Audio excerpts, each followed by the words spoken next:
Hakim Konstitusi mempertanyakan kejanggalan dan pekerjaan sebagian saksi yang dianggap tidak relevan dengan kesaksiannya di sidang sengketa hasil Pilpres 2019. Apa sebenarnya yang menjadi kejanggalan dan juga kelemahan saksi yang memberikan keterangan dalam gugatan hasil Pilpres ini?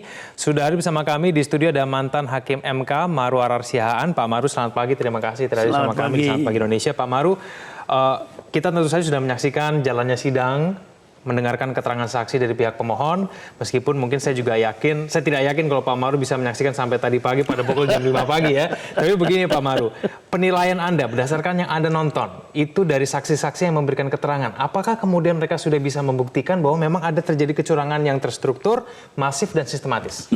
Ya sebelum ke sana, memang saya salut juga lihat hakim-hakim MK punya daya tahan sampai jam 5 sampai ya. Jam 5 Kalau pagi, pengalaman kita dulu mungkin sampai jam 1, jam 2 saja. Ini jam 5 men. Iya, betul. Itu bukan main. Bahkan tadi sampai hampir mau dilanjutkan jam 10 pagi, tapi kemudian dimulai jam 1. Jadi saya kira ini karena terkejar untuk mengejar time frame yang ditentukan undang-undang harus dipenuhi 14 hari kan. Nah, oleh karena itu saya pikir memang ada juga dampaknya itu barangkali ketajaman pikiran untuk menilai bisa berkurang. Oleh karena itu kesehatan mereka itu pasti ada yang membackup dari belakang itu. Nah, kalau soal tadi kesaksian itu kan kesan saya dari sampai malam hari mendengarkan kesaksian, memang ada semacam koordinasi yang tidak begitu mantap antara saksi ini dengan para lawyer yang menurut saya sebenarnya ketika mereka menampilkan para saksi-saksi itu mereka juga penuh keterkejutan juga dengan apa yang dijelaskan oleh para saksi ini atau paling tidak mereka juga tidak menduga akan terjadi seperti itu. Terutama saksi yang pertama ini barangkali kita melihat dari apa yang dikatakannya tentang data pemilih. Saudara saksi Agus Maksum ini ya. Agus Maksum itu ada 17 data pemilih itu yang katanya 17 juta. 17 juta yang fiktif kah, yang palsu, yang lain sebagainya. Tetapi sebenarnya dasar mereka hanya melihat kepada adanya misalnya nomor induk atau data kelahiran yang sama, kurang lebih jutaan gitu.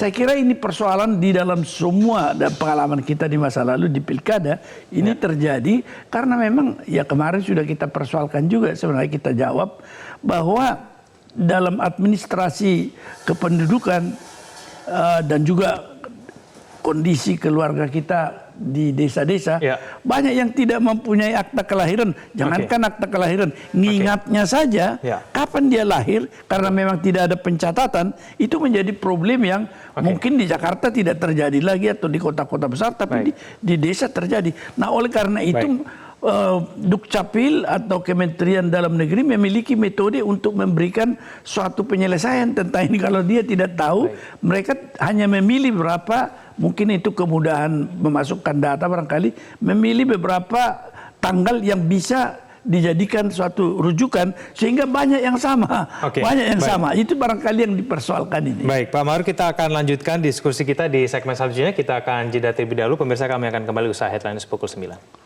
Kembali bersama kami di Selamat Pagi Indonesia. Saya masih bersama dengan mantan Hakim MK Maru Arar Sihaan. Pak Maru, kembali kita lanjutkan diskusi kita. Tadi kita masih membicarakan mengenai saksi-saksi yang dihadirkan dari pihak pemohon. Pak Maru Arar, bagaimana dengan adanya ancaman? Pada saat fakta persidangan terungkap bahwa sebetulnya tidak ada ancaman yang kemudian secara jelas dilakukan terhadap para saksi kalau dikaitkan dengan sidang MK kemarin. Ini berbeda dengan pernyataan dari kuasa hukum pemohon Bambang Wijoyanto yang kemudian menyatakan bahwa banyak saksi yang kemudian mengalami ancaman ketika mereka mau datang bersaksi di gedung MK. Bagaimana Pak Marwar? Ya, saya kira kalau kita ikuti apa yang dikatakan oleh saksi-saksi kemarin, sesungguhnya dalam keadaan real tidak ada ancaman yang langsung dihadapkan kepada mereka, kecuali mungkin ada yang mengatakan bahwa Anda akan dibunuh, ada yang mengatakan supaya dipertimbangkan ulang lagi menjadi saksi. Ya. Itu sebenarnya merupakan suatu hal yang bergema di dalam diri seseorang itu, yang kemudian itu bisa membesar atau katakanlah menjadi diperbesar ketika dilaporkan kepada tim BPN itu, yang ya maklumlah ini kan mungkin sebagai suatu hal yang dapat dikatakan untuk melindungi sih itikat baik ya, tetapi seharusnya tidak terburu-buru untuk mengucapkan hal itu. Terutama sekali perlu juga diverifikasi dengan calon saksi itu sendiri sebenarnya bagaimana bentuknya, sehingga kita tidak seperti kemarin ternyata tidak sama sekali tidak relevan apa yang dikatakan ancaman-ancaman itu. Oke. Apakah kemudian juga pernyataan seperti DPT siluman 17,5 juta dan kemudian hal-hal yang juga berkaitan seperti itu, apakah itu juga tampaknya tidak relevan menurut pengalaman Anda? Paling tidak penilaian Jadi Anda, saya sudah mengemukakan kemarin juga, saya katakan bahwa memang selama kita pengalaman di pemilu mulai dari Pilpres, Pileg, Pilkada, itu adalah suatu senjata atau mungkin juga suatu ya hal yang disalahpahami dengan dugaan selalu bahwa itu merupakan suatu penggelembungan atau apa namanya palsu yang dipergunakan oleh pihak lawan. Itu saya kira tuduh-menuduh seperti itu kita sangat fasih lah kan. Namanya juga setiap calon mau menang karena satu aja kursi kan, sama dengan ini satu aja kursi presiden. Jadi 17 juta yang disebutkan itu sudah dilaporkan ke KPU. Itu sebenarnya adalah masalah seperti dikatakan tadi, tidak dimiliki data kelahiran. Kemudian tentu bagaimana metodenya dalam mengisi dalam DPT, maka oleh Dukcapil dan Kementerian Dalam Negeri ditemukan bahwa dibuat suatu tanggal lahir sendiri begitu, tetapi tidak dibuat 365 hari dalam setahun itu, karena itu mungkin mengalami kesulitan. Yang kita tanya selalu kepada yang menyusun DPT, tidak begitu metodenya dibuat. Jadi seperti ini tadi dikatakan ada ditentukan 3 hari kan. Ya itu saya kira kemudian menjadi data yang dimasukkan sehingga 17 juta itu yang bisa sama itu dianggap sebagai palsu. Kemudian metode apa memverifikasinya? Tadi KPU mengatakan ya marilah sama-sama melihat kan, ada nggak orangnya?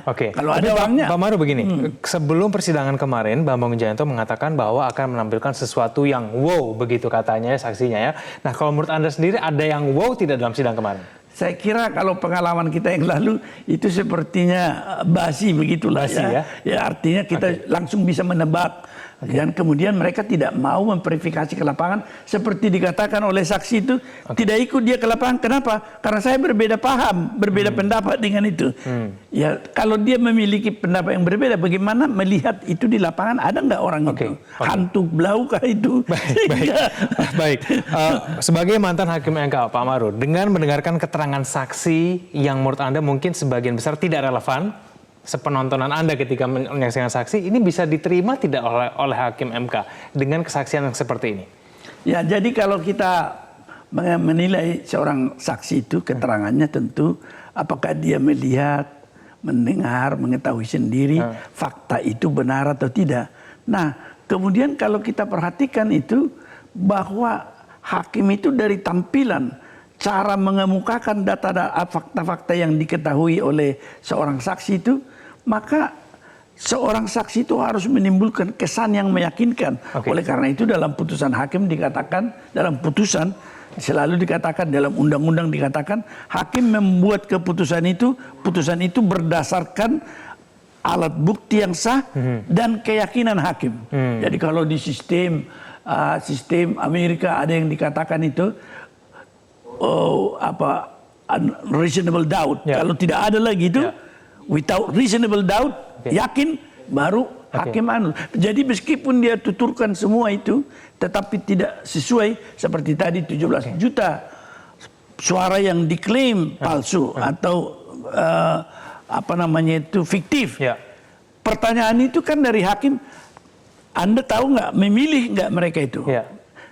Dari sudut hakim kan dia tahu semua pasangan calon memiliki instrumen di tingkat bawah sebagai bagian dari badan pemenangan mereka yang bisa dibagikan data itu.